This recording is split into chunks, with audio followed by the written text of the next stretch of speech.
बंदी छोड़ सतगुरु रामपाल जी महाराज की जय हो। भगत जी, ये नितिन दास का मैंने ऑडियो भेजा है आपको। जिन भी भक्तों ने जाके नाम लिया उन्होंने ये ऑडियो भेजा, इसके ऊपर थोड़ा विश्लेषण करके पुनः वापस करो ताकि मैं उनको भेजूं और समझा सकूं और परमात्मा उन पर कृपा करे, उसके समझ में आ जाए। सत साहिब। जब मैं गया हुआ था आश्रम पे तो कुछ लोग आए नाम लेने के लिए 30-40। इन्होंने सारी लेटरिन में ताले लगा रखे, एक को भी नहीं खोला। मैं गया गुरु, मैंने पहले उससे बोला शंकर दास से, मैंने कहा शंकर जी भाई ये ताले लगा रखे सारे लेटरिन बाथरूम में। तो कहते गुरु जी से चाबी ले जाके, मैंने गुरु जी से बोला, मैंने कहा गुरु जी चाबी दे ना और जनरेटर चला दो पानी भरने के लिए। एकदम जैसे कुत्ते जैसे कुत्ता नहीं खाने पड़ता है कटा कुत्ता होता है जैसे एकदम। क्या बात है? अरे मैंने कहा क्या हो गया भाई, गलती कर दी कोई? नहीं खुलेगा बाथरूम, ऐसे मैंने सबके सामने पानी चला के रखा था, कल पूरा पानी खत्म कर दिया। हम यहाँ पानी भरने के लिए बैठे हैं, हम यहाँ लेटरिन साफ करने के लिए। अरे मैंने कहा भैया तुम आश्रम चला रहे हो, लोग तुम्हारे पास आएंगे तो गांड दोनों कहीं और थोड़ी नहीं जाएंगे। हद कर दी तुमने, कमाल कर दी यार। गुरुओं की क्या हो तुम, इतना दिमाग खराब हुआ मेरा, बताओ यार। मैंने कहा ये हाल है, लोगों के पैसों से तुमने मकान दुकान बनाया सारा और तुम लोगों के लिए ताले बंद मार के बैठ गए और तुम क्या करोगे बताओ? हद कर दी। मैंने कहा हो क्या गया इस भाई को, मतलब ऐसा दिमाग खराब मेरा कभी नहीं हुआ कसम से। गुरु हो, गुरु की तरह रहो, गुरु की भी मर्यादा होती है और चेले की भी मर्यादा होती है, ठीक है ना। गुरु का मतलब ये नहीं कि तुमने लगाम लगा दी, तुमने सबको अपने बस में कर दिया, ऐसा कुछ नहीं होता ड्रामा। यहाँ पर गुरु बदल देंगे भाई, कौन सी दुनिया में आप लोग, हद कर दी। लोगों के आश्रम में देखो कैसे लोग अपने लेटरिन की सेवा भी ले रखी है लोगों ने। बंदी छोड़ सतगुरु रामपाल जी महाराज जी की जय हो। सत्साई भगत जी।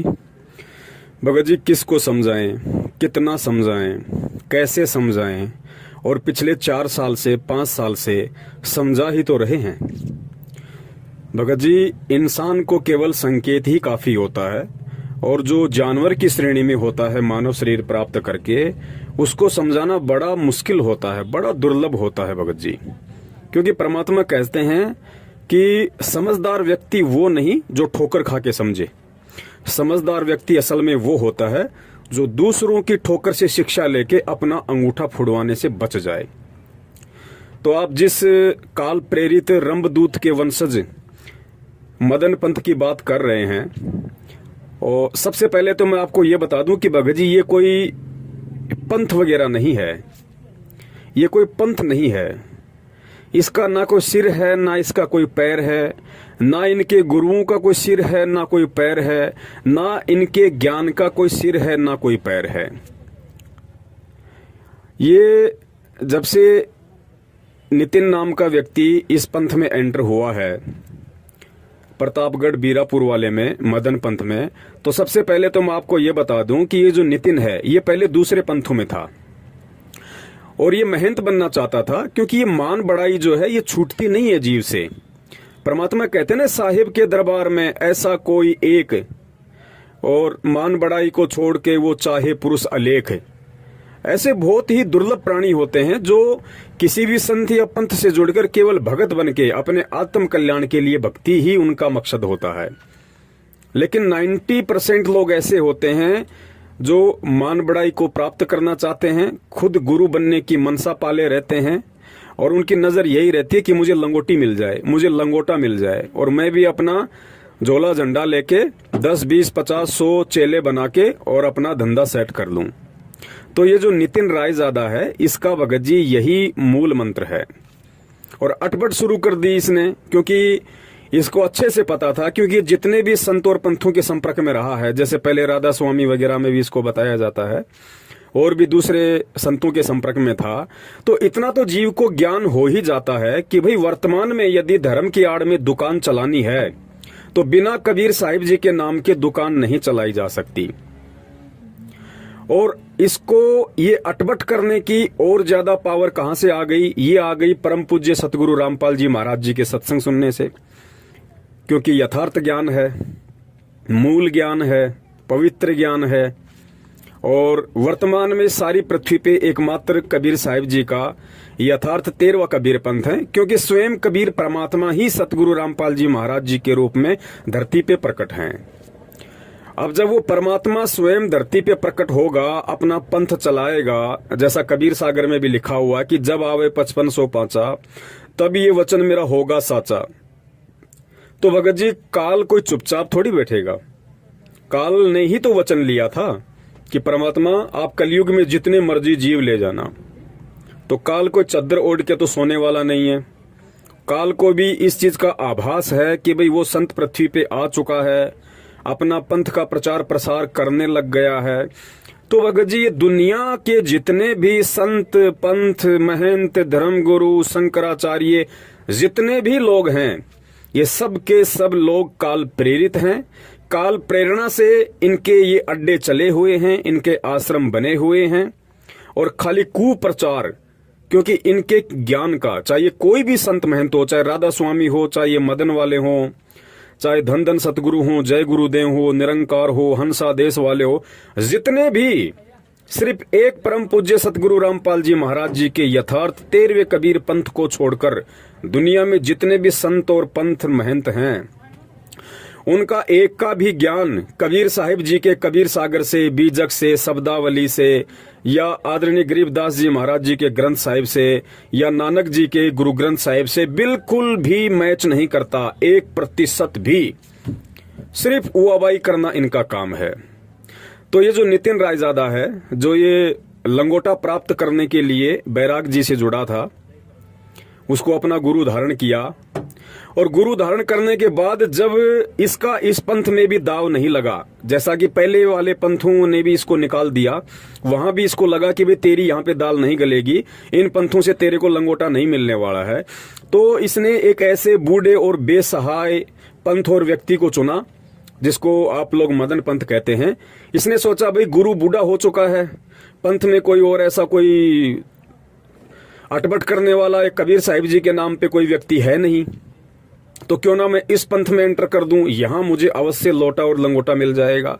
जबकि आप इतिहास उठा के देख लो, ये जिस पंथ की बात करता है, इसकी मदन पंथ की, मदन पंथ में उससे पहले किसी ने भी अपने आप को कबीर पंथी कहा हो तो, मदन पंथ के गुरुओं ने भी अपने पंथ को कबीर पंथ कहा हो तो देख लो आप। वो केवल मदन जी के विचारों को लेकर चलते हैं, उनका कोई मतलब नहीं है। बैराग जी ने आज से पहले कभी नहीं कहा क्या वो मूर्ख था, पागल था, अंधा था, बालक था, बच्चा था। बैराग हो या उससे पहले जितने भी गुरु उस पंथ में थे, उन्होंने कभी नहीं कहा कि हमारा पंथ 13वां पंथ है या हमारा पंथ कबीर जी का पंथ है।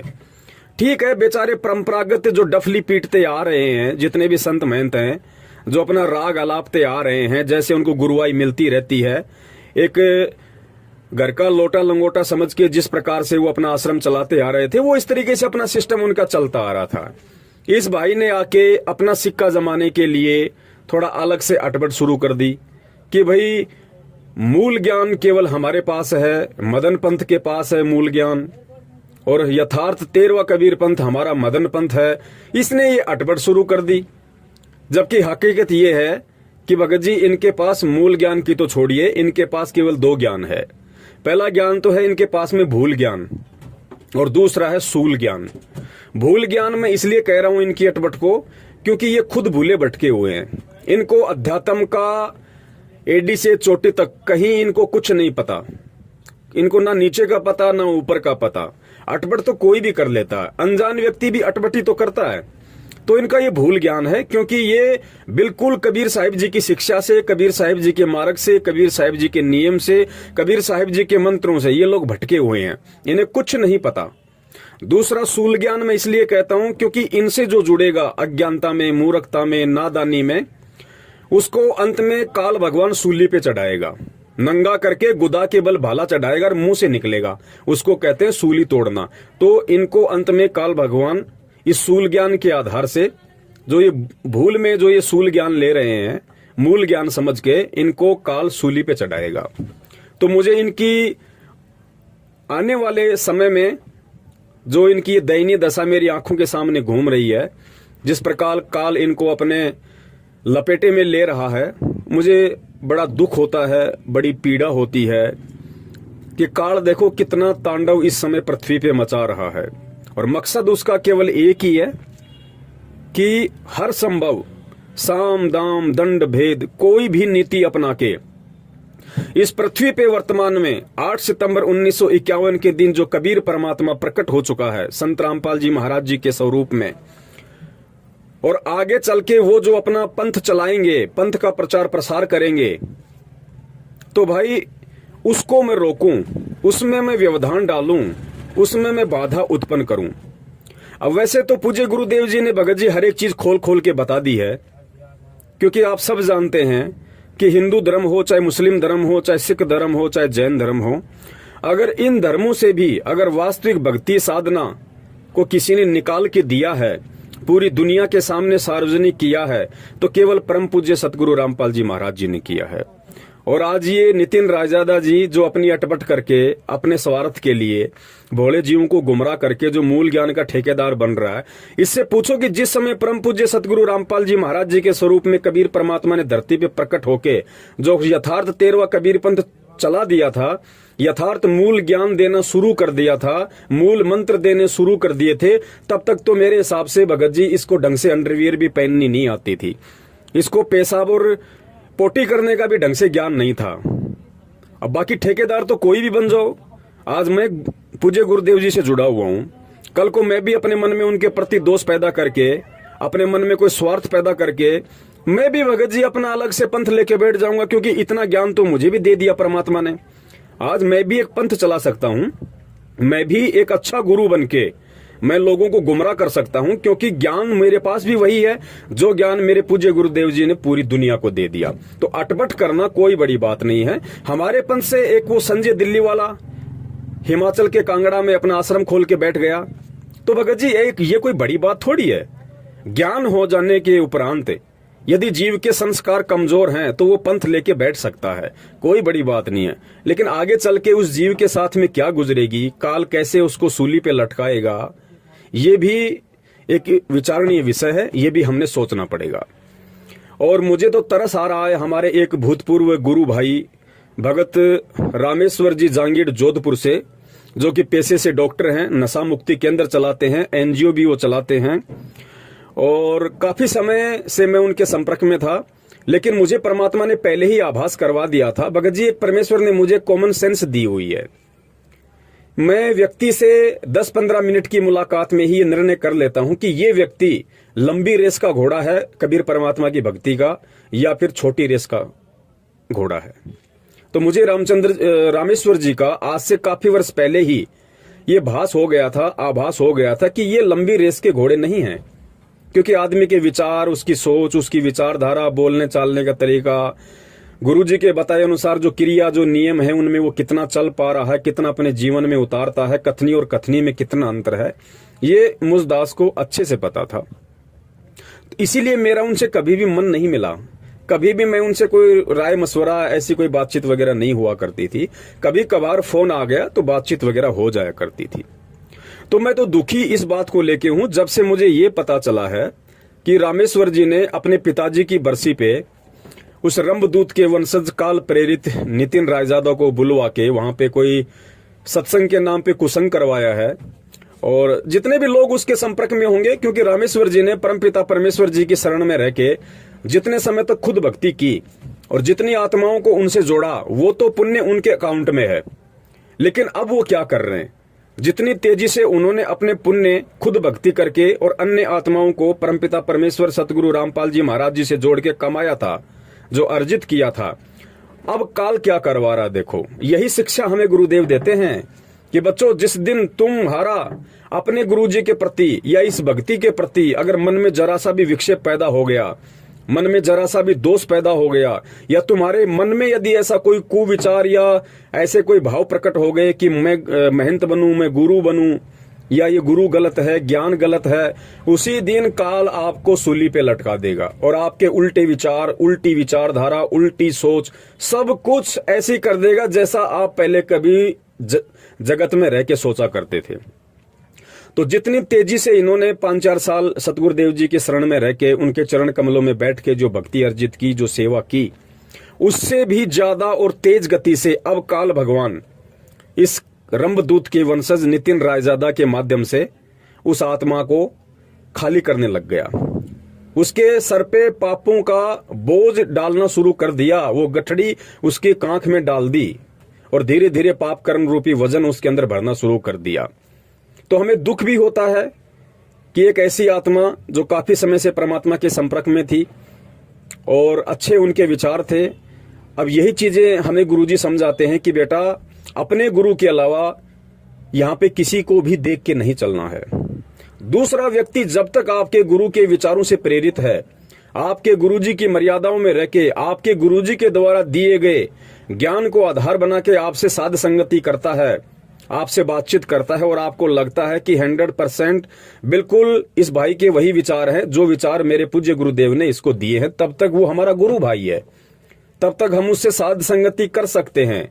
और जिस दिन हमें ये लगे कि जरा सा भी ये गुरु ज्ञान से, गुरु जी की विचारधारा से हटके चलने की कोशिश कर रहा है या सोच रहा है, तो हमारे को सावधान हो जाना चाहिए कि अब ये काल प्रेरित हो चुका है। अब ये चाहे मेरा जीजा हो, चाहे मेरा साड़ा हो, चाहे मेरा रिश्तेदार हो, चाहे मेरा बाप हो, ठीक है, मेरे सामाजिक उससे जो भी संपर्क हैं वो मेरे यथावत रहें या ना रहें, लेकिन आध्यात्मिक रिश्ता ऐसे व्यक्ति से तुरंत समाप्त कर देना चाहिए, क्योंकि ऐसा व्यक्ति फिर गुरुद्रोही की श्रेणी में आ जाता है। और गुरुद्रोही के विषय में फिर गुरुदेव ने बताया कि उस व्यक्ति से आध्यात्मिक ज्ञान चर्चा कभी नहीं करनी चाहिए। तो अपने पिताजी की बरसी पे रामेश्वर जांगीड़ जी ने, डॉक्टर जी ने, जो सत्संग जोधपुर में रखवाया है और रंभदूत के वंशज नितिन पति को वहां बुलाया है, तो रामेश्वर जी का मुख्य जो मकसद है इस पंथ से जुड़ने का, वो मैं आपको बता देता हूं कि नितिन रायजादा से कोई ज्ञान प्राप्त करना नहीं है। रामेश्वर जी ने इस पंथ को यदि चुना है तो नितिन रायजादा से ज्ञान प्राप्त करने का नहीं है, क्योंकि मैं आपको बता दूं कि नितिन रायजादा को रामेश्वर जांगीड़ के आगे 5% भी ज्ञान नहीं है भक्ति मार्ग का, कबीर साहिब जी के मार्ग का।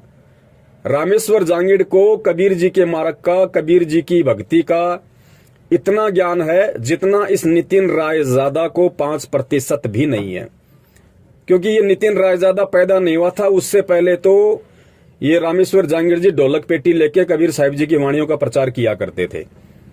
तो यहाँ डॉक्टर साहब की एक बहुत बड़ी चाल है, आप लोग नहीं समझ पा रहे, मैं जानता हूं क्योंकि मैं उनके संपर्क में था। ये नितिन रायजादा खुश हो रहा होगा कि मुझे एक धनी व्यक्ति मिल गया जो डॉक्टर है, समाज में जिसकी प्रतिष्ठा है, और ये काफी लोग इसके संपर्क में हैं, क्योंकि ये ढोलक पेटी बजा बजा के रामेश्वर जी खुद भी सत्संग किया करते हैं, काफी लोग इनके संपर्क में हैं। तो एक छोटा सा एक आश्रम बना लेंगे, एक छोटी सी कुटिया बना लेंगे, धीरे धीरे लोगों को जोड़ेंगे, धार्मिक धंधा शुरू हो जाएगा। तो नितिन रायजादा को मैं बता दूं कि भाई तू जिस स्कूल में पढ़ा नहीं होगा उस स्कूल के हेडमास्टर को ये रामेश्वर जांगीड़ शायद ट्यूशन दे चुका होगा। तू सोच रहा होगा मैंने रामेश्वर जांगीड़ को माध्यम बना लिया। अरे तूने माध्यम नहीं बनाया, रामेश्वर जांगीड़ ने तेरे को माध्यम बनाया है। ये तेरे पास गया होगा पहले, तू इसके पास नहीं आया होगा। ये बहुत ऊंची खोपड़ी का व्यक्ति है और ये व्यक्ति अपना नुकसान, क्योंकि एक सफल जो व्यापारी होता ना, वो पहले ही पूरी गणित निकाल लेता है, वो अपना नुकसान कभी नहीं खाता। तो रामेश्वर जांगीड़ जी एक प्रकार से भक्ति का सफल व्यापारी है। भले ही ये सतमार्ग और सतज्ञान से डिग गए, टूट गए, अलग हो गए, लेकिन ये अपना नुकसान कभी नहीं खाएगा। तो नितिन रायजादा जी, रामेश्वर जांगीड़ को आपने माध्यम नहीं बनाया, रामेश्वर जांगीड़ ने आपको माध्यम बनाया है। यानी नितिन जी ने रामेश्वर को माध्यम नहीं बनाया, रामेश्वर ने नितिन को माध्यम बनाया है। और एक बहुत बड़ी सुनियोजित ये चाल है। और आप देख लेना, बहुत ही कम समय में, हो सकता है महीने, 2 महीने, 3 महीने के अंदर अंदर, क्योंकि ये मनमुखी गुरु तो ये बनी बैठा है, कोई बड़ी बात नहीं, हिंदुस्तान है भाई। यहाँ पे आप किसी IAS अधिकारी को भी धर्म के नाम पे मूर्ख बना सकते हो, कोई बड़ी बात नहीं है। तो 100, 200, 250, 2000, 4000, 5000 व्यक्ति यदि इनके पीछे लग भी जाएंगे, तो हिंदुस्तान में ऐसा तो है नहीं कि आपको कोई आश्रम बनाने के लिए या साधु बन के प्रवचन करने के लिए कोई रजिस्ट्रेशन करवाना पड़ेगा, या किसी संस्था के मार्फत आपको सर्टिफिकेट चाहिए, आपको किसी थाने के अंदर परमिशन लेनी पड़ेगी, ऐसा तो कुछ है ही नहीं। हिंदुस्तान है, देवी देवताओं की धरती रही है, साधु महात्माओं की धरती रही है। कोई भी अपने विचार, अपने अपने जो भी उस पंथ से जुड़ा हुआ है वो प्रकट कर सकता है, प्रचार प्रसार कर सकता है। ये धार्मिक सहिष्णु देश है, यहाँ पे सबको छूट है। तो उसी मकसद को लेके 2 या 3-4 महीने के अंदर अंदर ये रामेश्वर जी आपको लंगोटा पहने हुए मिल जाएंगे। आप कहने का मतलब है कि ये मनमुखी रूप से नितिन को अपना गुरु धारण करके और ये ब्रांचें खोलना शुरू कर देंगे, लेकिन ये इनकी बहुत बड़ी भूल है। रामेश्वर जी को समझना चाहिए कि जब इस नितिन रायजादा की दाल ना तो किसी राधा स्वामी पंथ में पहले गली, ना इस मदन पंथ में इसकी दाल गली, और मदन पंथ के वर्तमान जो संचालक हैं, वैराग्य जी जिनको कहा जाता है, वैराग्य साहिब जिनको कहा जाता है, वैराग्यपति, उन्होंने भी धक्के मार के प्रतापगढ़ से इसको नितिन को निकाल दिया है, क्योंकि इसने अपने गुरु को कुत्ता कह दिया। अब बताइए, ये रामेश्वर जी को विचार करना चाहिए कि जो नितिन रायजादा अपने गुरु वैराग्यपति को कुत्ता कह के संबोधित कर सकता है कि गुरुजी ऐसे चिल्लाए जैसे कोई पागल कुत्ता चिल्लाता है। सुनिए ये ऑडियो। अब पुण्यात्मा विचार करो, जो व्यक्ति अपने गुरु को, अरे गुरु क्या होता है, अगर इसने वास्तव में अपने आत्म कल्याण के लिए, मुक्ति के लिए अगर वैराग्यपति को अपना गुरु धारण किया था, तो पुण्यात्मा गुरु क्या होता है? गुरु होता है मार्गदर्शक, गुरु होता है माँ से बड़ा, गुरु होता है बाप से बड़ा, गुरु विश्व की सबसे बड़ी संपत्ति होती है भगत के लिए। और गुरु के ऊपर तो भगत अपना कतरा कतरा न्योछावर कर देता है। और कहते हैं सिर साटे की भक्ति है और कछु नहीं बात, सिर के साटे हरी मिले तो भी सस्ता जान, ऐसी कुछ वाणी है परमात्मा की। अरे और इसने कहता है कि मैं कबीर पंथी हूं, हमारा पंथ 13वां कबीर पंथ है, मदन पंथ। अब अगर 13वां कबीर पंथ मदन पंथ है तो मदन पंथ का संचालक कौन होगा? कबीर होगा, क्योंकि कबीर सागर में धर्मदास जी के माध्यम से परमात्मा ने लिखवा दिया था कि 13वें कबीर पंथ का संचालक मैं स्वयं होऊंगा। तो मदन पंथ अगर 13वां पंथ है इनकी अटपट के हिसाब से, तो मदन पंथ का जो संचालक है वर्तमान में, क्योंकि 5505 वर्ष 1997 में पूरे हो चुके हैं, और 97 में तो कबीर परमात्मा को धरती पे आना था, पंथ को चलाना था। तो आज चल रही है 2021, और ये जुड़ा था आज से 4-5 साल पहले, लगभग 14-15 में मदन पंथ से। और 1997 में ही अपनी वाणी के अनुसार कबीर परमात्मा को धरती पे आके पंथ चलाना था। तो जाहिर सी बात है, इनके अनुसार, इनकी अटपट के अनुसार मदन पंथ के जो संचालक हैं वैराग्यपति, वो स्वयं वो कबीर हैं। और उस कबीर को ये कहना नितिन रायजादा के द्वारा कि गुरुजी ऐसे चिल्लाए जैसे पागल पागल कुत्ता चिल्लाता है, तो ये ऑडियो सुनने वाले को, वीडियो सुनने वाले को ये विचार करना चाहिए कि आप किस पागल व्यक्ति के पीछे और अपने आत्म कल्याण के लिए आप उनसे जुड़ रहे हैं, और जुड़ के वो खुद कहां जाएगा और आपको कहां लेके जाएगा। तो भाई ये सारी जो कोशिश हो रही है वर्तमान में, जितना भी ये प्रयास है, और एक मदन पंथ ही कोई बड़ी बात नहीं है। मदन पंथ तो दिखाई भी नहीं देता दुनिया में, जितने बड़े बड़े संत और पंथ हैं, मदन पंथ का तो कोई लेखा जोखा ही नहीं है। ये दुनिया के जितने भी पंथ हैं, संत हैं, महंत हैं, ये सब के सब वर्तमान में कुछ तो लग चुके हैं, कुछ लग जाएंगे, और इनका ध्यान, इनका जोश, इनकी शक्ति, इनकी भक्ति केवल सतगुरु रामपाल जी महाराज जी के द्वारा संचालित यथार्थ 13वें कबीर पंथ को ही समाप्त करने की, नष्ट करने की, खंडित करने की इनकी कोशिश रहेगी। और केवल ये कोशिश ही करते रहेंगे, कामयाब तो हो ही नहीं सकते, क्योंकि जब सबका बाप कबीर धरती पे प्रकट है संत रामपाल जी के रूप में, तो इन 2 कौड़ी के जीवों की क्या औकात। जब काल उस परमात्मा के सामने थर-थर कांपता है, तो ये काल प्रेरित लोगों की, इन 2 कौड़ी के जीवों की क्या औकात है जो परमात्मा के पंथ का बाल भी इधर से उधर कर दें। लेकिन काल तो कोशिश करेगा ना, उसका तो काम है कोशिश करना। और इस कोशिश में जो कमजोर संस्कार के जो प्राणी होते हैं, जो कमजोर भक्ति संस्कार के जीव होते हैं, वो फिसल जाते हैं, तो उनको काल अपने खेमे में ले लेता है। और अंत में फिर दुर्गति उन संतों की भी करता है, उन महंतों की भी दुर्गति करता है। आसाराम जी की दुर्गति कर दी, धन धन सतगुरु की दुर्गति कर दी, और आपकी आंखों के सामने दिखा देंगे बाकी जो संत महंत हैं उनकी भी हो जाएगी दुर्गति। अब आपके मन में सवाल पैदा होगा, फिर रामपाल जी भी तो जेल में बैठे हैं। भैया ये सारी लीलाएं परमात्मा वही कर रहे हैं जो आज से 650 साल पहले थी।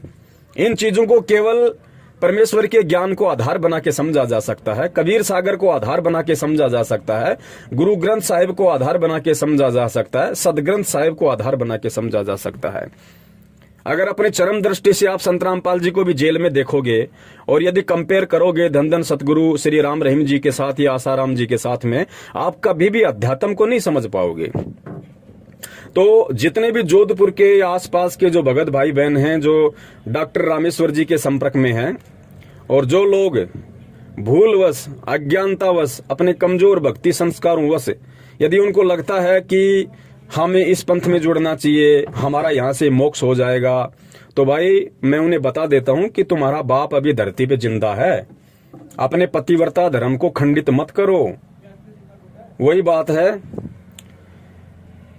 एक कोई लड़का था, उसकी शादी हो गई किसी मास्टरनी के साथ में। शादी हुई, शादी के कुछ दिन बाद में मास्टर जी की जो मास्टरनी थी, जो उसकी वाइफ थी, उसकी किसी इलेक्शन में ड्यूटी लग गई। अब महीना डेढ़ महीना उसको अपने पतिदेव से दूर रहना पड़ा। अब जो वो लड़का था वो ज्यादा पढ़ा लिखा नहीं था। अब हुआ क्या कि मास्टर जी ने, जो मास्टरनी जी थी, उसने एक लेटर लिखा अपने पतिदेव के नाम, और लेटर में लिखा कि जी मैं क्या करूं, मैं तो बड़ी परेशान हूं और आपसे दूर होके, आपसे बिछुड़ के, आपके वियोग में मुझे तो ऐसा लग रहा है जैसे मैं तो विधवा सी हो गई। आपसे दूर होके मैं तो बिल्कुल विधवा ही हो गई। ऐसा कुछ लिख के उसने लेटर को पोस्ट कर दिया। अब लेटर उस मेरे जैसे मूर्ख भाई के हाथ लगा। भाई ने लेटर पढ़ा तो खुश हुआ कि भाई घरवाली का लेटर आया है। जैसे ही लेटर उसने पढ़ना शुरू किया और लिखा कि जी मैं तो आपसे दूर होके विधवा हो गई, मतलब उसने तो बेचारी ने अपने भाव प्रकट किए कि मेरे तो हालत आपसे दूर होके ऐसी हो गई जैसे बिना पति के किसी विधवा औरत की होती है। तो कहा जी मैं तो आपसे दूर होके विधवा हो गई। तो वो जो भाई था वो जोर जोर से रोने लग गया, चिंगाड़ मार मार के। अब आसपास के आड़ोसी पाड़ोसी आए, उन्होंने उसको शांत किया बड़ी मुश्किल से और कहा भाई बात क्या है वो तो बता, चिल्ला क्यों रहा यार अचानक से। तो उसने लेटर हाथ में पकड़ के कहा कि मेरी पत्नी विधवा हो गई, मास्टरनी तो विधवा हो गई। तो लोगों ने कहा रे नालायक, तेरे को किसने कह दिया मास्टरनी विधवा हो गई? अभी तो तू जिंदा है ना। अरे जब तक तू जिंदा है तो मास्टरनी विधवा कहां से हो जाएगी नालायक? तो बोला इस लेटर में लिखा हुआ है। तो गांव वालों ने लेटर को पढ़ा, सोचा समझा और बोला रे नालायक, इस लेटर में उसके लिखने के भाव क्या है उनको समझ।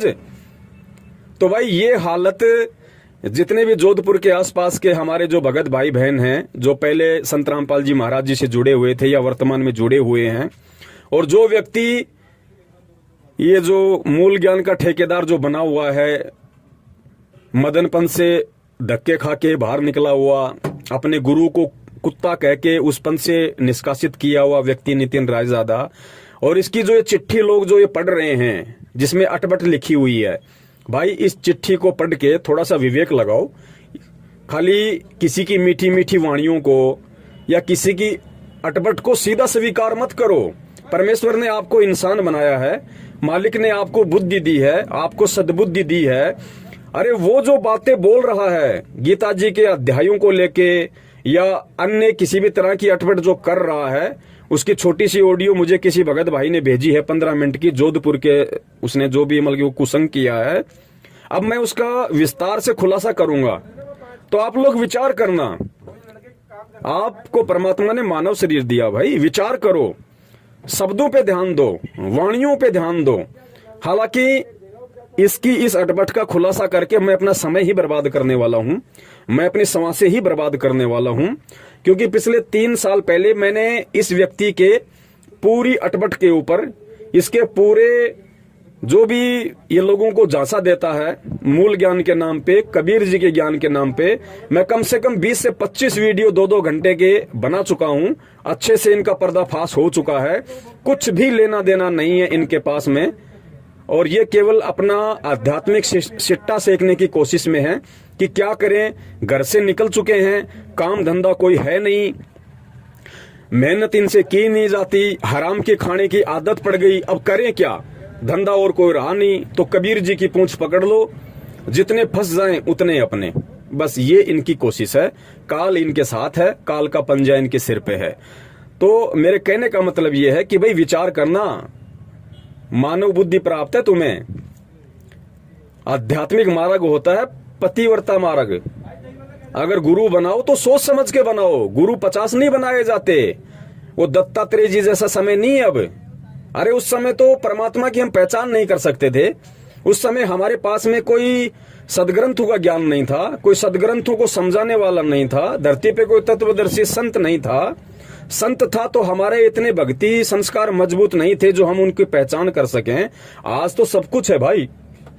आज धरती पे सारे शास्त्र हैं। सभी शास्त्रों का अनुवाद हर भाषा में किया हुआ है। उन शास्त्रों में, गीता जी में तत्वदर्शी संत की पहचान लिखी हुई है भाई। परमात्मा स्वयं धरती पे प्रकट है, तत्वदर्शी संत के रूप में प्रकट है। आके पूरा विधान बता दिया, पूरा संविधान बता दिया, प्रत्येक धर्म के प्रत्येक सदग्रंथ को टीवी पे खोल खोल के बता दिया। और जितने भी महापुरुषों ने जो भविष्यवाणियां कर रखी हैं वो आज 101% केवल सतगुरुदेव रामपाल जी महाराज जी के ऊपर ही फिट बैठ रही हैं। अब बताइए, जो जय गुरुदेव पंथ का संचालक है, जिसने भविष्यवाणी की थी 8 सितंबर 1971 को कि वो महापुरुष आज पूरे 20 वर्ष का हो चुका है। अब बताइए, 8 सितंबर 1951 को संत रामपाल जी महाराज जी धरती पे प्रकट हुए और 1971 को वो पूरे 20 वर्ष के हो जाते हैं 8 सितंबर को। है कोई दुनिया में ऐसा कोई व्यक्ति, है कोई दुनिया में ऐसा कोई संत, है कोई ऐसा महंत, है कोई ऐसा शंकराचार्य जो आध्यात्मिक मार्ग में जो गुरु बना हो, जो आध्यात्मिक मार्ग में हो, जो जय गुरुदेव जी की भविष्यवाणी पे खरे सोने की तरह उतरता हो? ये बता दीजिए। इसका तो जन्म भी नहीं हुआ था जो आज अपने आप को मूल ज्ञान का ठेकेदार समझ रहा है। कबीर साहिब जी की वाणियों को तोड़ मरोड़ करके मालिक कहते ना कि बीजक की बाता कहे बीजक नाही हाथ, और पृथ्वी डोबोवन उतरे ये कर कर मीठी बात। इसका तो उस समय जन्म भी नहीं हुआ था। ये तो अपनी माँ के पेट में भी नहीं पड़ा था उस समय, जिस समय वो परमात्मा धरती पे प्रकट हो चुका था, जिसके विषय में जय गुरुदेव पंथ के संचालक ने भविष्यवाणी कर डाली थी कि आज वो महापुरुष पूरे 20 वर्ष का हो चुका है। और अगर उसका एड्रेस बता दूं दुनिया पीछे पड़ जाएगी। उस समय तो ये अपनी माँ के पेट में भी नहीं पड़ा था। तो भाई विचार करो भक्तों। और काल यही तो करेगा इस समय। और क्या करेगा काल? और क्या करेगा इस समय? काल अटपट करेगा, काल तुम्हें तोड़ने की कोशिश करेगा, काल तुम्हें इस भक्ति मार्ग से, इस गुरु से छिन्न भिन्न करने की कोशिश करेगा। तुम्हारे अंदर ना चाहते हुए ऐसी ऐसी शंकाएं पैदा कर देगा। अरे गुरुजी ने क्या कहा कि बेटो अगर अपन सदग्रंथों के अंदर अगर अपन गहराई में घुस जाएंगे तो कुछ हाथ नहीं लगेगा। अरे इतना बड़ा जंगल है, लाखों एकड़ में जंगल फैला होता है और तुम्हारे पेट में दर्द है, और किसी वैद्य ने यदि जंगल में जाके, जो जड़ी बूटियों का जानकार है, उसने 5-10 जड़ी बूटियों को तोड़ के, उनके पत्तों को पीस के, कूट के, उनकी दवाई बना के तुम्हारे को दे दी, तो तुम्हें तो तुम्हारे रोग निवारण से मतलब है ना। अब जंगल में जाके घुस के तुम क्या प्राप्त कर लोगे? तुम क्या प्राप्त करना चाहोगे? तो हमने उस वैद्य के ऊपर विश्वास करना चाहिए, और फिर ये विश्वास करना चाहिए कि इस वैद्य ने जंगल से जो जड़ी बूटियां लाके हमें दी है, मैंने खाई है और मुझे उस जड़ी बूटी से मुझे राहत मिली है। पुण्यात्माओं, सबसे बड़ी राहत कोई शारीरिक राहत नहीं होती। सबसे बड़ी राहत कोई पैसे मिल जाना गुरु प्राप्त करके, गुरु की शरण लेके, वो राहत नहीं होती। वो तो ऑटोमेटिक मिलेगा, एक समय के उपरांत आपको ऑटोमेटिक मिलेगा। आध्यात्मिक मार्ग में सबसे बड़ी यदि कोई राहत है, सबसे बड़ी यदि कोई शांति है तो आत्मिक शांति है, मानसिक शांति है। और वो शांति केवल सतगुरु के ज्ञान से मिल सकती है, कबीर जी के यथार्थ ज्ञान से मिल सकती है। और वो शांति को वही व्यक्ति प्राप्त करेगा, क्योंकि बहुत सारे व्यक्ति कह देंगे कि भैया हम भी संत रामपाल जी से जुड़े हुए थे, यदि उनके पास में वास्तविक यथार्थ ज्ञान है तो हमें शांति क्यों नहीं मिली? तो ये आत्मिक शांति, ये मानसिक शांति भी उसी आत्मा को मिलेगी जिस आत्मा का भक्ति संस्कार मजबूत है। क्योंकि आप सभी जानते हैं हॉस्पिटल में बहुत सारे मरीज होते हैं। एक मरीज ऐसा होता है जिसको नॉर्मल खांसी जुकाम होती है, वो मरीज 1 दिन में या 2 दिन में ही ठीक होके हॉस्पिटल से रिलीज होता। एक मरीज ऐसा है जिसको एड्स है, जिसको कैंसर है, जिसको मलेरिया हो रखा है या अन्य कोई भयंकर रोग है, तो भाई वो 2 या 3 दिन में हॉस्पिटल से रिलीज होके नहीं आ सकता। उसको तो बरसों भी लग जाएं, महीनों भी लग जाएं। तो आध्यात्मिक ज्ञान को समझने के लिए हमने इन उदाहरणों पे विश्वास करना पड़ेगा, क्योंकि परमात्मा यहाँ आके हमें यहाँ के ही उदाहरण दे के समझाएगा। हमें सतलोक के उदाहरण देगा तो क्या हम खाक समझेंगे? हम क्या समझेंगे? हम तो भूल चुके उस लोक को, उस लोक की गतिविधियों को हम भूल चुके, उस लोक के सुख को हम भूल चुके। तो वो परमात्मा आके हमें याद दिलाएगा, हमें यहाँ के उदाहरण से हमें याद दिलाएगा, तभी तो वहां जाने की हमारी इच्छा बनेगी। और भक्ति का विधान केवल शास्त्र होते हैं। जो भी जिस भी पवित्र जो धर्म है, जिसके धर्म ग्रंथ हैं, शास्त्र है, वो भक्ति का सबसे बड़ा विधान होता है। और आज हिंदुस्तान में क्या, इस पूरी पृथ्वी पे ऐसा कोई संत नहीं है, परम पूज्य सतगुरु रामपाल जी महाराज जी के अलावा, जिन्होंने सभी धर्म ग्रंथों के मुख्य शास्त्र तो छोड़िए, उस धर्म ग्रंथ के जितने भी ऋषि, महर्षि, पीर, पैगंबर, कुतुब, ओलिया, संत, महंत, शंकराचार्य, सिद्ध पुरुष, तांत्रिक, मांत्रिक, जितने भी लोग हैं, उन सब की पुस्तकों को खोल के दिखा दिया, उन सब के द्वारा रचित ग्रंथों को खोल के दिखा दिया, और जो मुख्य धर्म के जो मेन ग्रंथ हैं, परमेश्वर ने आज उनको खोल के दिखा दिया। अरे मेरे भोले भाइयों, और बाकी क्या रह गया? अब भी अगर तुम परमात्मा को नहीं पहचान सकते तो तुम तो भरे भटकते रहोगे। आज तुम किसी मदन पंथ में जाओगे, वहां भी तुम्हें शांति नहीं मिलनी, वहां तो शांति का नाम है ही नहीं। अटपट करके कब तक वो तुम्हें अपने पंथ से लगाए रखेगा? डॉक्टर जब तक आपके रोग को पकड़ के, आपकी नब्ज को देख के, रोग को पकड़ के, जब तक उस रोग निवारण की दवा आपको नहीं देगा, इंजेक्शन नहीं लगाएगा, और दवा भी बिल्कुल जब तक सही नहीं होगी, तब तक आपका रोग निवारण नहीं हो सकता। डॉक्टर खाली आपको कुर्सी पे बैठा के आमने सामने आपको सांत्वना देता रहे, बेटा कोई बात नहीं, ठीक हो जाएगा। अरे कोई बात नहीं, टेंशन क्यों करता है? अपनी आत्मा में सोच, आत्मा ही सब कुछ है। अरे तेरे को सब कुछ ज्ञान है, ये शरीर क्या है? कुछ नहीं है, तेरी आत्मा है, वो ना बीमार होती है, ना आत्मा को इंजेक्शन लगता है, ना आत्मा मरती है। तू कहीं का है? ना कोई डॉक्टर होता है, कोई गुरु की जरूरत नहीं है, बस आत्मा ही सब कुछ है, आत्मा ही अपने आप चली जाएगी। अरे तू क्यों घबराता है? तेरे को डॉक्टर की क्या जरूरत है? आत्मा तो बीमार नहीं होती, तू काहे का इंजेक्शन लगवा रहा है? भगत जी, उस व्यक्ति को रोग निवारण नहीं हो सकता। जब तक वो आपकी अटपट सुनेगा, वो बेचारी भोली आत्मा तब तक तो अपने आप को चुप करके बैठी रहेगी। लेकिन जैसे ही उसका ध्यान फिर उस रोग के ऊपर जाएगा, और जब वो रोग उसको पीड़ा देना शुरू करेगा, फिर वो कहीं और भगेगा, फिर छोड़ के भगेगा, क्योंकि आपने कोई भान तो लिया नहीं, एग्रीमेंट आपने उस व्यक्ति से कोई कर नहीं लिया, एफिडेविट आपने कोई लिखवा नहीं लिया कि भाई आप केवल मेरे ही शरण में रहोगे, मेरे ही पंथ में रहोगे और कहीं नहीं जाओगे। क्योंकि ये तो अपनी सोच का मार्ग है, ये तो अपने बुद्धि और विवेक का मार्ग है, ये ज्ञान मार्ग है, इसमें कोई किसी के पीछे बंध के तो रह नहीं सकता। तो आज नहीं तो कल, 2 दिन बाद फिर वो व्यक्ति वहां से टूट के जाएगा। तो कहां उसको आत्मिक शांति मिली, कहां उसको मानसिक शांति मिली? मानसिक और आत्मिक शांति का एकमात्र केंद्र पूरी दुनिया में यथार्थ 13वां कबीर पंथ, और 13वां कबीर पंथ केवल स्वयं कबीर ही चलाएगा। अपने गुरु को कुत्ता कहने वाला तो भगत जी काल का पंथ चलाने के लायक भी नहीं है। उसके तो काल ऐसी दुर्गति करेगा, भले चाहे नकली गुरु की आपने शरण पकड़ी, भले ही मदन पंथ का संचालक बेचारा वैराग्यपति नकली है, काल प्रेरित है, लेकिन अगर किसी ने उसको भी अपना गुरु बनाया, जब तक सच्चाई का पता नहीं, शास्त्रों का ज्ञान नहीं, भक्ति का मालूम नहीं, और यदि उसने वैराग्यपति को अपना गुरु बना रखा, तो उसको भी उस गुरु वाली मर्यादा में खरा उतरना पड़ेगा। वो अपने गुरु के सामने तू शब्द कह के प्रयोग नहीं कर सकता, वो अपने गुरु को कुत्ता नहीं कह सकता, वरना काल उसको इतने जन्म कुत्ते के देगा कि उसको सारी सब कुछ उसके दिमाग से निकल जाएगा।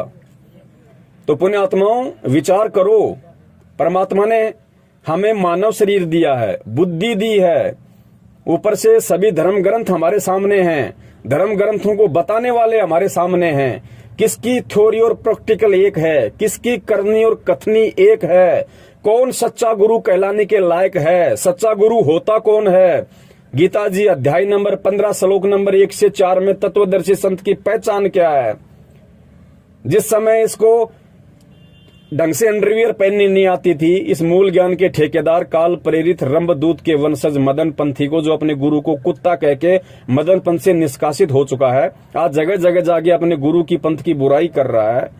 जिस समय उसको अंडरवियर तक पहननी नहीं आती थी, पोटी घर में करते हैं, घर से बाहर करते हैं, जिसको इतना ज्ञान नहीं था। पुण्यात्माओं, वो क्या तो तुम्हारा आत्म कल्याण करेगा, और कहां तुम किसके पीछे तुम फंस रहे हो, ये विवेक, ये बुद्धि लगा के ये तुमने स्वयं ने सोचना पड़ेगा। मैं केवल आप लोगों को जागरूक कर सकता हूं, आप लोगों को सच्चाई के मार्ग पे चलने के लिए प्रेरित कर सकता हूं। मैं आप लोगों को अपने भक्ति अनुभव आधार से, जो मैंने मेरे पूज्य गुरुदेव जी से प्राप्त किया है, उस आधार से प्रेम पूर्वक मैं आपको संदेशा दे सकता हूं कि भाई आप अभी अंधे हो, सामने जंगल है और आप इधर मत जाओ, आगे बहुत भयंकर जानवर हैं, तुम्हारा विनाश हो जाएगा। फिर भी अगर कोई नहीं मानता है तो ये अध्यात्म है, अध्यात्म जबरदस्ती का मार्ग नहीं है। ठीक है, फिर जैसी तुम्हारी इच्छा वहां तुम जाओ, वहां तुम भक्ति साधना करो, लेकिन कल को फिर वो परमात्मा को दोष मत देना। जब धर्मराज के दरबार में नंगे खड़े होंगे और वहां पे जब कोड़े पड़ेंगे ना, तब ये मत कहना कि भगवान हमें किसी ने बताया नहीं, हमें मालूम ही नहीं था कि पृथ्वी पे कौन तत्वदर्शी संत आया हुआ है, तत्वदर्शी संत की पहचान क्या है। परमात्मा हम तो पहचान ही नहीं पाए क्योंकि कोई बताने वाला नहीं था। तो भाई ये ऑडियो और आज से पहले आपको गुरुजी के विषय में जितने भी लोगों ने बताया और गुरुजी ने आपको जितना ज्ञान दिया, वो सारी वहां पे पूरी की पूरी फिल्म चल जाएगी। बोलने के लायक नहीं रहेंगे सिवाय गद्दे, कुत्ते, सुअर, गंदे नाले के कीड़े के जन्म प्राप्त करने के। तो इसकी जो 15 मिनट की एक छोटी सी ऑडियो है, मैं इस पे क्या बखान करूं, मैं क्या वर्णन करूं, क्योंकि टोटली उआबाई है, मन गढ़ंत बातें हैं, कोरा पाखंड है। इसके ऊपर मैं अगर विचार भी करूं तो मेरा समय ही बर्बाद होगा, मेरी श्वासें ही बर्बाद होगी। तो बहुत सारी बातें हैं, अब आप लोग स्वयं विचार कर लेना। मुझे जो कहना था मैंने कह दिया है, बाकी आप आत्माओं के स्वयं के ऊपर है, ये आपका स्वयं का डिसीजन होगा, आपके स्वयं का निर्णय होगा। संत की पहचान सत्संगों से करो, ज्ञान से करो। इसने तो ठीक वैसे कर दिया, इसने कुछ ज्ञान तो राधा स्वामी पंथ से ले लिया, कुछ ज्ञान इसने स्वयं सदग्रंथों को लाके खुद उनका अध्ययन करके अपने हिसाब से अर्थों का अनर्थ करके मतलब निकाल लिया, कुछ इसने थोड़ा बहुत यथार्थ ज्ञान परम पूज्य सतगुरु रामपाल जी महाराज जी के सत्संग सुन के ले लिया, और आज ये ब्रह्मा जी बन बैठा। ब्रह्मा जी को क्या था, ब्रह्मा जी ने क्या किया कि ब्रह्मा जी को वेद दिए। ब्रह्मा जी को वेद तो मिले बाद में, यथार्थ ज्ञान तो मिला बाद में। उससे पहले काल ने आकाशवाणी कर दी कि तप करो तप करो। ब्रह्मा जी ने तप करना शुरू कर दिया, तप करना शुरू किया। हजारों साल उसने तप किया। तप करके जो भी उसने अनुभव प्राप्त किया, और उसके बाद में फिर समुद्र मंथन के माध्यम से उसको वेद प्राप्त हुए। फिर ब्रह्मा जी ने वेद पढ़े। अब उसके बाद फिर ब्रह्मा जी ने आगे उपदेश देना शुरू कर दिया, ज्ञान बांटना शुरू कर दिया अपने वंशजों को, मनु जैसों को और इनको। तो ब्रह्मा जी ने फिर क्या किया, कुछ तो अपना अनुभव जो काल प्रेरणा से वो तप करने लग गया था, जो उसको कुछ सिद्धियां, कुछ ज्ञान हुआ, कुछ फिर बाद में उसको वेद मिले तो परमात्मा का थोड़ा बहुत कुछ अच्छा ज्ञान, तो उसकी सबकी खिचड़ी बना के फिर उसने आगे ब्राह्मणों को उपदेश देना शुरू कर दिया, जो आज तक हम सबके लिए गले की घंटी बनी हुई है। तो भाई ये तो ब्रह्मा जी वाली उस रीति पे चल रहा है, क्योंकि ब्रह्मा जी भी काल का पुत्र, काल प्रेरित, और ये भी भाई काल का पुत्र नितिन रायजादा, ये भी काल प्रेरित। तो वो लोग तो वही काम करेंगे ना जो काम इनके पूर्वज करते आ रहे हैं, जो इनकी पुश्तें करते आ रही है। अब समझना तो भाई तत्वदर्शी संत के शरण में आके, उसके सत्संग सुन के और परमेश्वर से सद्बुद्धि की भीख मांग के कि परमेश्वर हमें आपके वचन समझ में आए, हम आपके इशारों को समझ पाए, हम आपके सत्संगों के मर्म को समझ पाए। उस हिसाब से निष्कर्ष तो आपने स्वयं निकालना पड़ेगा। इतना तो आपने खुद ही करना पड़ेगा। क्यों करना पड़ेगा? उसके लिए आपको परमात्मा ने मानव जन्म दिया है, आपको परमात्मा ने सद्बुद्धि दी है, ऊपर से परमात्मा ने सभी शास्त्रों को इतना सरल भाषाओं में लिपिबद्ध करवा दिया, और सबसे अहम बात स्वयं वो परमात्मा एक तत्वदर्शी संत की भूमिका में सतगुरु रामपाल जी महाराज जी के स्वरूप में आके उन सभी शास्त्रों का यथार्थ सरलीकरण और यथार्थ अनुवाद कर करके लाखों की संख्या में सत्संग कर चुके हैं। ज्ञान गंगा, भक्ति से भगवान तक, कबीर सागर का सरलार्थ, बहुत सारी पुस्तकें परमात्मा ने अपने कर कमलों से रच दी हैं। तो अब भी अगर आप हलवे में और गोबर में अंतर नहीं कर पाओगे, और गोबर का रंग देख के कि भाई हरा हरा, चिकना चिकना, कहीं ये तो हलवा नहीं है, अगर आप गोबर खाना चाहोगे तो फिर ये आपकी अपनी मूर्खता होगी। बाकी हलवे का स्वाद और हलवे की खुशबू तो गोबर से लाखों गुना ऊपर होती है भैया, ध्यान रखना। तो मैं उसकी अटपट पे ज्यादा नहीं जाऊंगा, क्योंकि उसके पास ना कोई ज्ञान है, ना कोई आधार है, ना कोई तत्व ज्ञान की तो बात ही छोड़ दीजिए, वो तो उसके बाप दादाओं को भी नहीं हो सकता। बाकी जो जोधपुर के आसपास की आत्माएं हैं, जो भ्रमित होने की कोशिश में हैं या जिनको भ्रमित करने की कोशिश की जाएगी, और जोधपुर वाले रामेश्वर जी के लिए भी मैं कह देता हूं कि देखिए, जब तक आपका और हमारा रिश्ता था तब तक था, क्योंकि जब तक हम गुरु भाई थे, एक गुरु के ज्ञान से जुड़े हुए थे, तब तक हमारा रिश्ता था। उसके बाद चाहे आपकी हमारी कितनी अच्छी कोई रिश्तेदारी क्यों ना हो, यदि गुरु ज्ञान से आप डिग चुके हैं, अलग हो चुके हैं, तो आज से आपका और हमारा आध्यात्मिक दृष्टि से कोई रिश्ता शेष नहीं है। भले आप कितने ही अच्छे हो और मैं कितना ही आपसे नजदीक था, कितना ही नहीं था। आपने रंभदूत के वंशज मदन पंथ वालों से दीक्षा ले ली है। जिस भी मकसद से आपने ली हो वो आपकी सोच है। उस पंथ का प्रचार और प्रसार यदि आप उस पंथ की मर्यादाओं में रह के, उस पंथ का जो ज्ञान है उसी ज्ञान को आधार बना के यदि आप करते हैं तो आप अपनी जगह ठीक हैं। लेकिन जिस दिन आपने सतगुरु रामपाल जी महाराज जी के तत्व ज्ञान को या उनकी आड़ लेके और उनके भक्तों को अटपट करना शुरू कर दिया, और जिस दिन आपका कोई भी वीडियो या आपका कोई भी कुसंग, आप चाहे लोटा लेने से पहले शुरू करो या लंगोटा लेने के बाद शुरू करो, जिस दिन दास की आंखों के सामने आ गया, उसी दिन से आपके खिलाफ भी वही अभियान शुरू हो जाएगा। जो अभियान शुरू करके हम सत्सेवकों ने इस रंभदूत के वंशज मदन पंथ को ना घर का छोड़ा, ना घाट का छोड़ा। धोबी के कुत्ते वाली हमने इनकी हालत वीडियो बना बना के संगत को जागरूक कर करके हमने कर डाली है। वही हालत हमने काल एजेंट सतलोक आश्रम मैनेजमेंट हरियाणा की कर डाली है। मेरे परम पूज्य गुरुदेव जी का जो कलयुगी परिवार है, जो उनको समझ नहीं पाया, उनके जो बेटा बेटी हैं, उनकी हालत हमने धोबी के कुत्ते वाली कर दी है।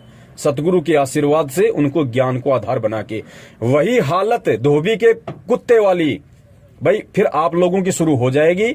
उसके बाद आप चाहे अपने आप में कितने ही बड़े व्यक्ति हो, कोई भी आपके जज संपर्क में हो, कोई भी आपके वकील संपर्क में हो, कोई भी आईएएस अधिकारी आपके संपर्क में हो, वो अपनी जगह, हम अपनी जगह, क्योंकि हमने गुरुदेव को सिर सौंप दिया है। और जिसने सिर सौंप दिया, राजस्थान में कहावत है ना, जिसने उखड़ में मुंह दे दिया फिर वो मुसड़ की चोट से डरता नहीं है।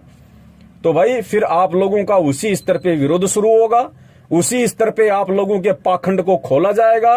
क्योंकि रामेश्वर जी की कई वर्षों पुरानी ऑडियो जो उन्होंने महेंद्र जी से बात की हुई है, मेरे से बातचीत की हुई है, अन्य संतों और पंथों के प्रति जो उनके विचार थे, और इस यथार्थ 13वें कबीर पंथ सतगुरु रामपाल जी महाराज जी के प्रति जो उनके विचार थे, और इस ज्ञान को लेके जो वो अन्य संत महंतों की तुलना किया करते थे, वो सारी ऑडियो दास के पास में गूगल पेन ड्राइव में बिल्कुल सेफ है। दास उन सबको फिर ओपन करेगा। उसके बाद में ना आपकी कोई समाज में इज्जत रहेगी, ना आपके रिश्तेदारों में कोई इज्जत रहेगी। ये आपने अपना निर्णय करना है।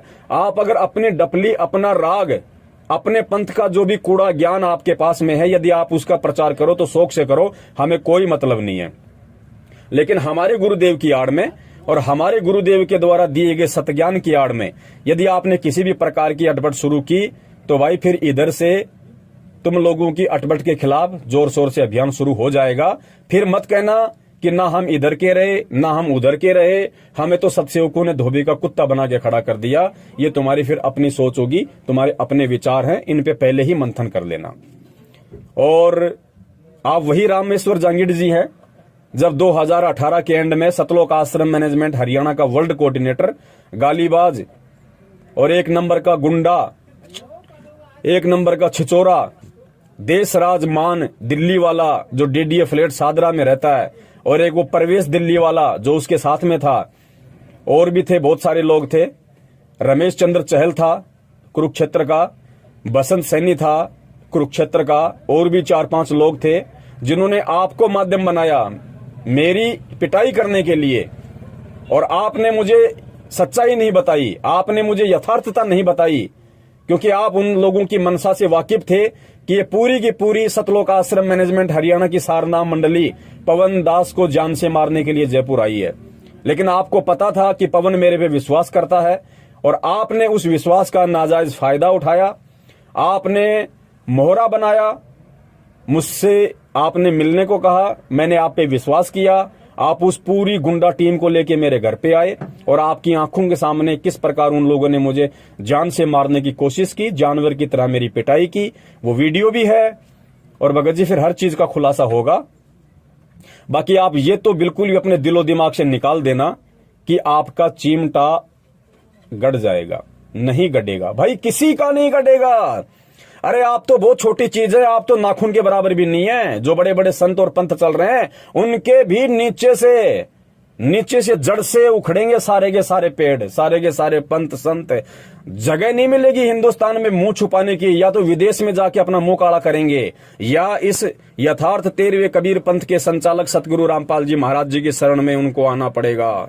और कोई रास्ता नहीं है। ऐसी वैश्विक परिस्थितियां बदलेंगी, ऐसा घमासान मचेगा, गुरु के अलावा किसी को कोई बचाव का माध्यम नजर नहीं आएगा। सतगुरु के अलावा कोई भी रक्षक नहीं होगा दुनिया में किसी का।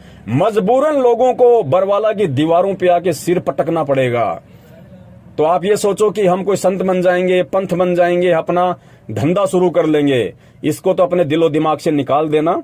और अगर थोड़े बहुत यदि आपके अंदर कोई इंसान वाले यदि वो गुण है, मानवता वाले कोई गुण हैं, तो इन 1 घंटे की ऑडियो पे विचार कर लेना। और विचार करके हो सके तो परमपिता परमेश्वर सतगुरु रामपाल जी महाराज जी से क्षमा याचना करना। परमात्मा दयालु हैं, परमेश्वर माफ कर देते हैं, क्योंकि दास गरीब दयालु है, डिगे बंधावे धीर। जब परमेश्वर ने हमारी सतलोक की गलती को माफ करते हुए, हम नीचों पर रहम करते हुए इस गंदे लोक में स्वयं आके वापस हमें ले जाने के लिए पूरा प्रयास कर रहे हैं, तो ये कोई बड़ी गलती नहीं है। हम जीव हैं, जीवों से गलती हो जाती है भगत जी। लेकिन जीव यदि जानबूझ के पीव बनने की कोशिश करेगा, फिर भगत जी उसका बक्कल उतरेगा। वो जीते जी भी धोबी का कुत्ता बनेगा, और मरने के बाद तो असली कुत्ता बनेगा ही बनेगा। बंदी छोड़ सतगुरु रामपाल जी महाराज की जय हो। सत साहिब। तन मन शीस ईस अपने पे, तन मन शीस ईस अपने पे, पहले में चोट चढ़ावे जब कोई राम भक्त गत पावे हो जी, जब कोई राम भक्त गत पावे हो जी। तन मन शीस ईस अपने पे, तन मन शीस ईस अपने पे, पहले में चोट चढ़ावे जब कोई राम भक्त गत पावे हो जी, जब कोई राम भक्त गत पावे हो जी। भाई सतगुरु तिलक अजप्पा माला, युक्त जटा रखवावे। सतगुरु तिलक अजप्पा माला, युक्त जटा रखवावे। जत को पीन सत का चोला, भीतर बेख बनावे जब कोई राम भगत गत पावे हो जी, जब कोई राम भगत गत पावे हो जी। भाई लोक लाज मर्याद जगत की, तरण ज्यों तोड़े बगावे। लोक लाज